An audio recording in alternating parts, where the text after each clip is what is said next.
दोस्तों इसी वीडियो के माध्यम से हम अदानी पावर स्टॉक के ऊपर कैसे मूवमेंट आने वाला है उसके लिए details fundamental and technical analysis करने जा रहे हैं। देखिए दोस्तों, लास्ट ट्रेडिंग सेशन पे अदानी पावर 3% के आसपास नीचे आके क्लोजिंग दिया है।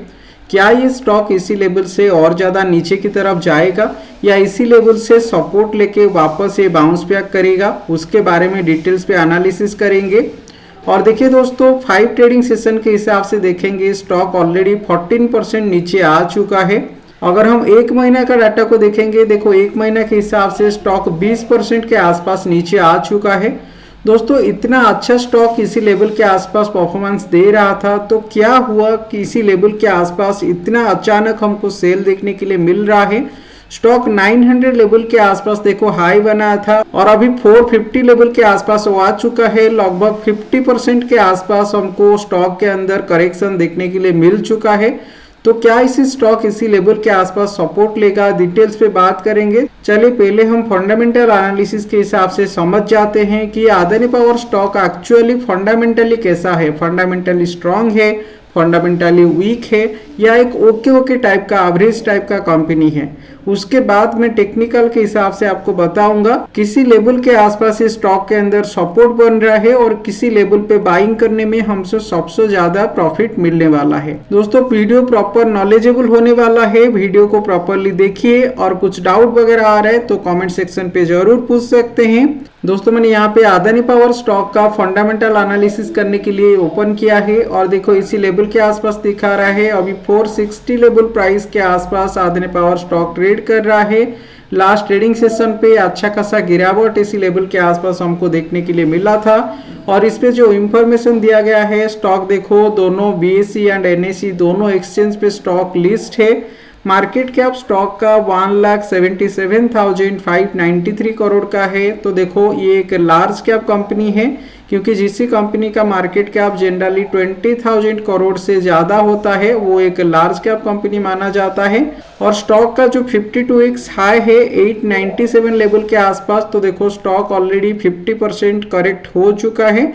ये लो जो 52x लो है उसी के आसपास ये अभी काम कर रहा है। 52x लो 406 के आसपास है और ये अभी देखो 460 के आसपास काम कर रहा है। तो क्या इसी स्टॉक के अंदर इसी लेवल से बाइंग देखने के लिए मिलेगा, उसके लिए हम और थोड़ा डीप एनालिसिस करते हैं, फंडामेंटली प्रॉपरली समझ जाते हैं और फंडामेंटली मैंने प्रॉपर कैलकुलेशन करके भी आपको बताऊंगा स्टॉक का पोटेंशियल कितना है, कितना ऊपर की तरफ स्टॉक जा सकता है।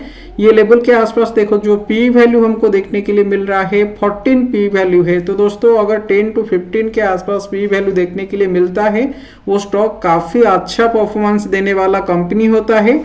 और यहाँ पे देखो जो पेग रेशियो ये 0.16 के आसपास देखने के लिए मिल रहा है। तो पेग रेशियो 0.16 मतलब आप समझ पा रहे होंगे कितना फंडामेंटली स्ट्रॉन्ग कंपनी है।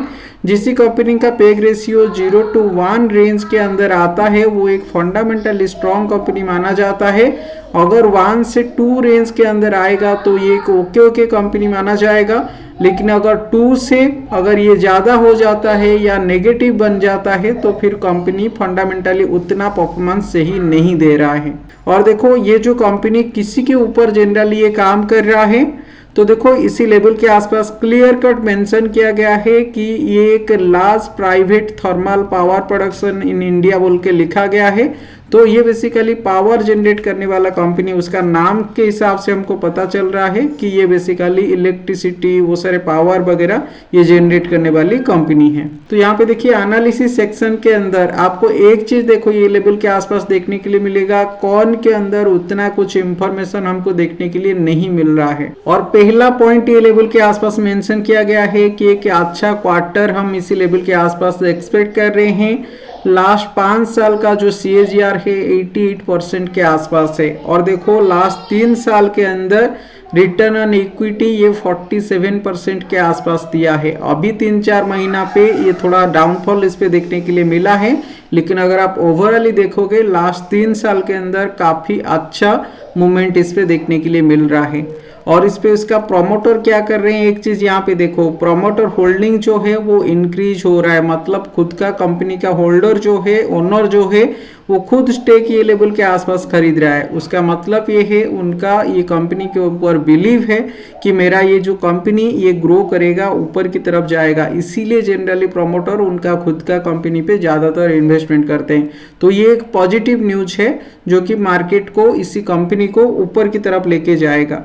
तो ये कंपनी का कौन कौन कॉम्पिटिटर है, देखो ये लेवल के आसपास अगर आप कॉम्पिटिटर देखोगे, NTPC, power grid, Adani green, Tata power, JSW energy, NTPC green, तो ये सारे उसकी कॉम्पिटिटर है। और ये कॉम्पिटिटर के हिसाब से आप पेग वैल्यू को एक बार नजर डालिए।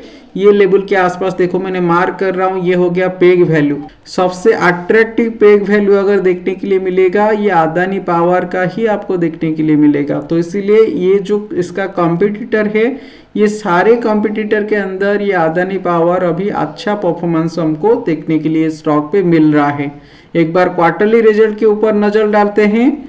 क्वार्टरली रिजल्ट के हिसाब से उसका ऑपरेटिंग प्रॉफिट को एक बार देखिए। जनरली 2 से 3 साल का ऑपरेटिंग प्रॉफिट देखा जाता है।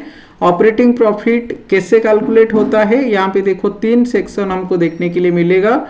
पहला वाला सेक्शन पे सेल्स मेंशन हुआ है, उसके बाद एक्सपेंसेस मेंशन हुआ है, उसके बाद ऑपरेटिंग प्रॉफिट मेंशन हुआ है।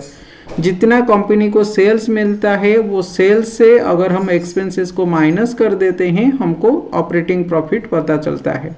तो ये लेवल के आसपास अगर हम 3 साल का ऑपरेटिंग प्रॉफिट जनरली देखेंगे तो ये लेवल के आसपास ऑपरेटिंग प्रॉफिट देखो इसका बढ़ रहा है। इसका मतलब ये है कंपनी के अंदर जो सेल्स है, सेल्स जनरली इस पे हमको इंक्रीज होता हुआ दिख रहा है, जो कि एक अच्छी बात है कंपनी के लिए। और ये लेवल के आसपास नेट प्रॉफिट को एक बार देख लेते हैं। तो नेट प्रॉफिट अगर आप 2023 के बाद ये कंपनी का देखोगे, 2023 के बाद देखो नेट प्रॉफिट कंटिन्यू ये ऊपर की तरफ जा रहा है। और ये लेवल के आसपास ये देखो लास्ट जो ये मेंशन किया गया है ये सितंबर 2024 क्वार्टर के अंदर ये लेवल के आसपास जो नेट प्रॉफिट है, ये लेवल के आसपास देखो नेट प्रॉफिट थोड़ा सा कम आया है। तो इसका इम्पैक्ट भी हमको चार्ट के ऊपर अभी देखने के लिए मिल रहा है। तो देखो नेट प्रॉफिट कम आने के बाद ये स्टॉक के अंदर फॉल देखने के लिए मिल रहा है। तो इसीलिए देखो फंडामेंटल के साथ टेक्निकल को अगर आप लिंक करके काम करोगे तो ज़्यादातर फायदे पे रहोगे।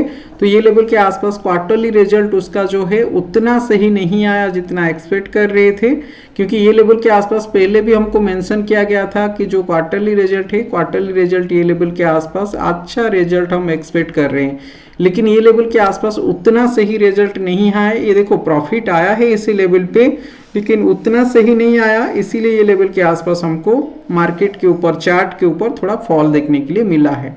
अगर हम उसका डायरेक्ट प्रॉफिट को देखेंगे, ईयर बाय ईयर प्रॉफिट को देखेंगे, तो इसी लेवल के आसपास देखो जो ईयरली प्रॉफिट है, ईयरली प्रॉफिट देखो कंटिन्यू इसी लेवल के आसपास 2023 के बाद कंटिन्यू इसका प्रॉफिट देखो ऊपर की तरफ जा रहा है। लेकिन ये स्टॉक के अंदर जो फॉल हमको देखने के लिए मिल रहा है, ये फॉल इसी के वजह से देखने के लिए मिल रहा है। यहाँ पे देखो हम जो एक्सपेक्ट कर रहे हैं 2025 क्वार्टर पे जो प्रॉफिट आने वाला है, ये देखो यहाँ पे TTM लिखा हुआ है, मतलब हम जो एक्सपेक्ट कर रहे हैं ये मार्च 2024 का ऑलरेडी आ चुका है। और इस पे 2025 पे जो रिजल्ट आने वाला है 15,808 करोड़ के आसपास हम एक्सपेक्ट कर रहे हैं। तो 15,808 करोड़ एक्सपेक्ट कर रहे हैं, उसका मतलब क्या है, अभी देखो 20,000 करोड़ के आसपास है, 20,000 21,000 करोड़ के आसपास।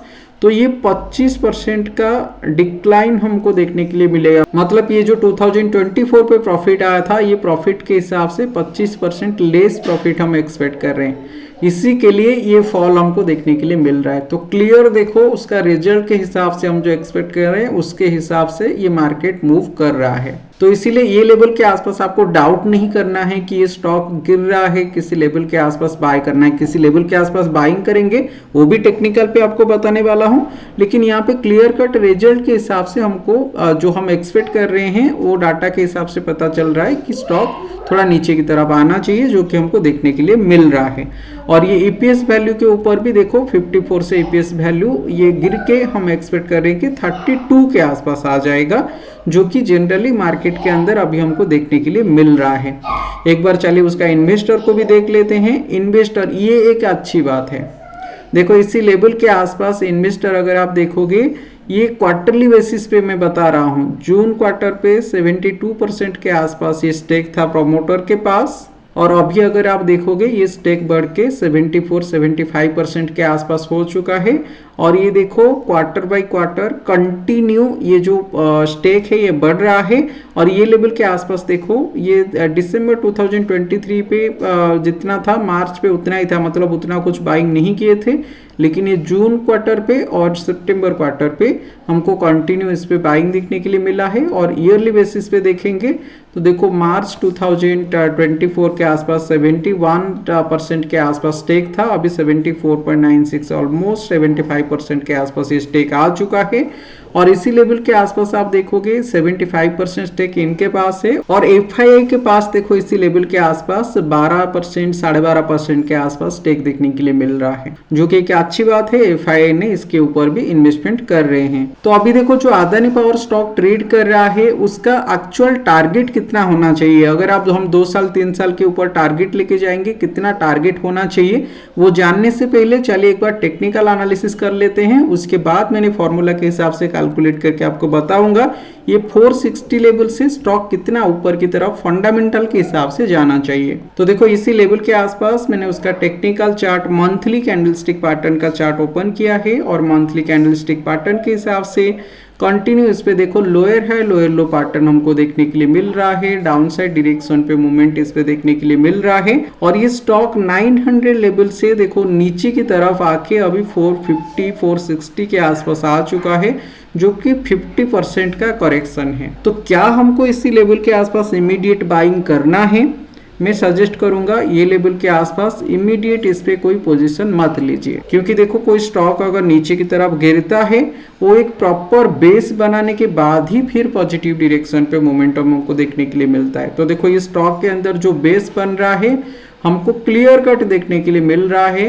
ये देखो जो लाइन मैंने ड्रॉ किया है 50 period exponential moving average line, जब भी ये stock 50 period exponential moving average line के पास आया है इस पे हमको सपोर्ट देखने के लिए मिला है।